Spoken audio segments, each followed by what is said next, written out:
ঠিক আছে, তোফাকে ভালোবাসা লাগবে না। লাগবে না? না, লাগবে না। ওইরকম একটা প্রতারককে ভালোবাসার দরকার নেই। কোনো দরকার নাই? না, কোনো দরকার নাই। সে যখন রিতার কাছে গেছে তো রিতাকে নিয়েই থাক। ও আচ্ছা, তাহলে তো আর কোনো কথাই নাই বস। না, নাই। তোফার ব্যাপারে কোনো কথা নেই। ঠিক আছে বস, আমি তাহলে আসি। ইয়ে সাথী, কি ব্যাপার বস? বসো সাথী, বসো প্লিজ। কি ব্যাপার বস? আমি তো কিছুই বুঝতে পারছি না। এই পৃথিবীতে কি তোফা ছাড়া আর কোনো ছেলে নাই সাথী? জি বস। এক তোফাই কি সারা পৃথিবীর নারীর মন দখল করে থাকবে? তাহলে কি করবে বস? কেন, তোফার বড় ভাই কি কাউকে ভালোবাসতে পারে না? কারো কাছে আসতে পারে না? কি বলছেন বস? আপনি ভালোবাসতে চান? কেন নয়? আমার কি মন নেই? আমার মনে কি প্রেম নেই?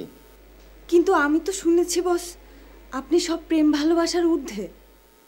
অন্য সবার কাছে আমি প্রেম ভালোবাসার ঊর্ধ্বে, কিন্তু তোমার কাছে তোমার কাছে আমি আমার কাছে কি বস বলেন? তোমার কাছে আমি নিচে। নিচে মানে?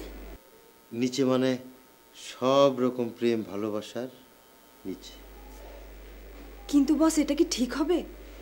শত হলেও আপনি আমার বস। আরে কিসের বস? আমি তো তোমার বস না, আমি হচ্ছি ধরো কসমস। কসমস মানে? কসমস মানে যে আমি তোমার বস না, আমি হচ্ছি কসমস, আমি তোমার ইসে ওই ও আচ্ছা। ইয়ে সাথী, এই একটা কথা। আবার কি কথা? মানে তোমার আমার মধ্যে যা কিছু হবে সব হবে গোপনে, অফিসের কেউ কিচ্ছু জানবে না। হ্যাঁ, কিন্তু বস, আমি তো এখনো ডিসিশন নিইনি। আরে নিয়ে নাও, দেরি করো না। আরে সময় তো কারোর জন্য অপেক্ষা করে না। সময় হচ্ছে স্রোতস্বিনী নদীর মতো, বই চলে। আমাকে একটু ভাবার সময় দেন বস। আরে কিসের বাবা ভাবি, সময় নাই তো বাবা ভাবি, সময় নাই।